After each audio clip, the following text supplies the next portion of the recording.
அது எப்படின்னா உன் கடை பரோட்டா மட்டும் அவ்வளவு டேஸ்டா இருக்கு. எப்படின்னா போற பரோட்டா அந்த இடத்துல சொரிஞ்சிட்டு கை கழுவாம போடுவோம்பா.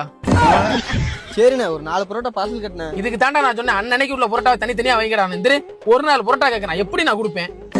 எது போங்கடா உங்க கடையை நீங்களும். ஐயோ வந்தவனே இது தெரிஞ்சு நம்மள குழந்துருவனே. ஒரு 4 பரோட்டா பார்சல்ண்ணே.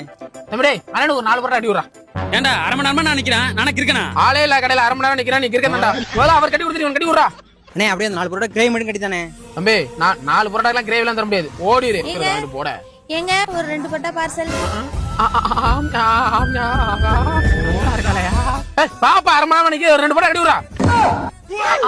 அப்படித்தான் பாக்காதா மாமா கட்ட கட்ட கட்ட 2 பரோட்டா கிரேவி கட்டி விடுறா.